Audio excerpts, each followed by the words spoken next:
दोस्तों, मैंने कल ही एक व्लॉग डाला है और आज जो है व्लॉग डालना संभव नहीं हो पाएगा, लेकिन एक प्रश्न पूछा गया था। अगर मैं उसका उत्तर देने के लिए नेक्स्ट व्लॉग का वेट करती, क्योंकि एडिटिंग वगैरह में बहुत सारा टाइम चला जाता है तो बहुत लेट हो जाता, क्योंकि मुझे एक कमेंट का आंसर देना था और उस कमेंट का आंसर समय पे देना भी ज़रूरी है, क्योंकि वो नवदुर्गों से रिलेटेड है, नौ देवी मैया से रिलेटेड है, नवरात्रि से रिलेटेड है। तो उसका जो उत्तर है वो मुझे समय से देना था, क्योंकि नवरात्रि आज जो है सप्तमी है, 3 दिन 4 दिन बचे हैं बस इसके। तो इसलिए अगर मैं आज ही रिप्लाई दे दूंगी तो जिन्होंने ये प्रश्न पूछा है उनके लिए थोड़ी सी सहूलियत हो जाएगी। तो आगे चलते हैं वीडियो में।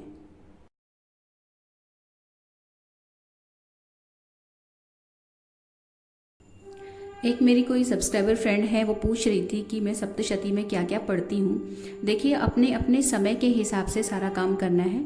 मतलब ये नहीं कि आप गृहस्थ हैं और आप बहुत मतलब बिजी रहते हैं, आप वर्किंग वूमन हैं, घर भी चलाती हैं, सब कुछ देख रही हैं, उसके बाद आपको पूरी की पूरी बुक पढ़नी चाहिए, ऐसा कुछ भी नहीं है। भगवान ने और हमारे जो धर्म है उसमें सबके लिए, सबकी ज़रूरतों के हिसाब से, सबकी समय के हिसाब से चीज़ों का विधान किया गया है।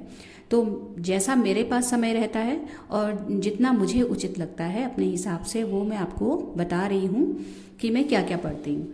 तो ये देखिए, ये जो किताब है, इसे खोलते ही एक तो ये अथ सप्त श्लोकी दुर्गा नाम का पाठ आता है, ये पढ़ते हैं। उसके बाद श्री दुर्गाष्टोत्तर शतनाम स्तोत्रम, इसमें मैया के नाम है बहुत सारे, उन नामों को पढ़ती हूँ। तो मैं इसका संस्कृत का ही जो पाठ है वो पढ़ती हूँ, हिंदी नहीं पढ़ती, क्योंकि बेसिकली सब सिर्फ नाम है इसमें और कुछ भी नहीं है जिसका हमें अर्थ समझना पड़े। तो इसके बाद आता है अगला अथ देव्यः कवचम। तो इसको जो है मैं प्रयास ये करती हूँ कि संस्कृत में भी पढ़ पाऊँ और हिंदी में भी पढ़ पाऊँ, क्योंकि इसमें समझने वाली चीज़ें हैं। तो अगर जैसा समय होता है, क्योंकि अब मैं मतलब पढ़ते पढ़ते इतना समय हो गया है तो काफ़ी सारी चीज़ें मुझे बिना हिंदी पढ़े ही समझ में आ जाती हैं, तो मैं नहीं भी पढ़ती हूँ, और अगर अच्छा समय है तो पढ़ने की कोशिश करती हूँ। अथ देव्या कवचम के बाद आता है अथार्गला स्तोत्रम। इसका भी संस्कृत और हिंदी दोनों पढ़ने की कोशिश करती हूँ, समय के हिसाब से काम करती हूँ। अगर है समय तो हिंदी पढ़ ली, नहीं है तो संस्कृत का ही सिर्फ पाठ कर लिया। इसके बाद आता है अथ कीलकम, उसको वो छोटा सा है, उसका हिंदी संस्कृत दोनों अगर पढ़ पाएँ तो बहुत अच्छा है, क्योंकि देखिए, अगर आप संस्कृत में पढ़ रहे हैं और आपको उसका अर्थ नहीं पता तो उसका कोई फ़ायदा नहीं है। तो यहाँ पे ना एक ऑप्शन ये हो सकता है कि आप अगर ये सारी चीज़ें पढ़ना और समझना चाहते हैं अर्थ सहित, तो सिर्फ हिंदी का जो अनुवाद है उसको पढ़िए, अगर आपके पास समय का अभाव है।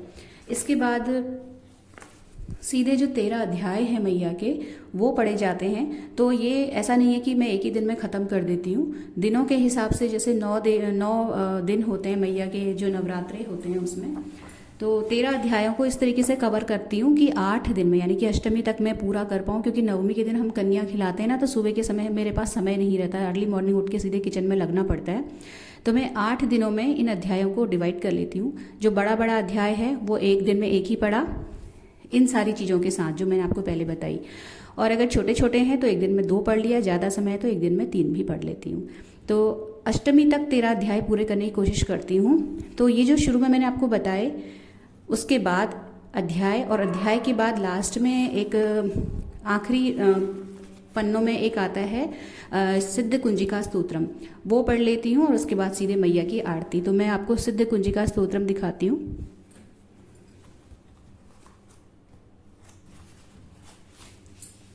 ये है वो सिद्ध कुंजिका स्तोत्रम, 231 नंबर पेज पे है ये। और मैंने एक बार बहुत पहले देवी भागवत पुराण की कथा है वो सुनी थी, तो उसमें मुझे जो मतलब वो पंडित जी हैं उन्होंने बताया था कि अगर आपके पास समय का अभाव है और आप कुछ भी नहीं पढ़ सकते इसमें से, लेकिन आप मैया के भक्त हैं और आप चाहते हैं कि आप नवदुर्गों में कुछ उनके लिए पढ़ें या कुछ समय दें पूजा पाठ को, और तो ये सिद्ध कुंजिका स्तोत्रम जो है ये आप पढ़ सकते हैं। ये मतलब सारी चीज़ों का एक मिला जुला समाहित रूप है। तो जैसे इसमें लिखा भी है, न कवचम नार्गला स्तोत्रं कीलकं न रहस्यकम न सूक्तं नापि ध्यानं चनन्यासो न च वार्चनम, कुंजिका पाठ मात्रेण दुर्गा पाठ फलम लभेत अति गुह्यतरं देवी देवानामपि दुर्लभम।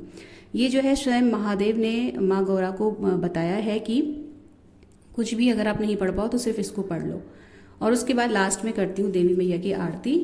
और यहाँ पे मेरा जो डेली वाला जो प्रतिदिन का रूटीन है पूजा का नवदुर्गों में, वो समाप्त हो जाता है। तो मैं फिर से रिपीट करूँगी फ्रेंड्स कि समय के हिसाब से काम करें। हमारा पहला कर्तव्य है परिवार, उसके हिसाब से मतलब परिवार को समय देने के बाद स्वयं का भी ध्यान रखते हुए इस तरीके से पाठ करना है कि देखिए हम सभी शक्ति स्वरूपा हैं, तो हम शक्ति की आराधना कैसे करेंगे अगर हम खुद ही वीकनेस फील कर रहे होंगे, कमज़ोरी फील कर रहे होंगे। तो पहले खुद को देखें, अपना शरीर देखें, अपना समय देखें, अपना रूटीन देखें, उस हिसाब से अपने लिए पाठ का निर्धारण करें।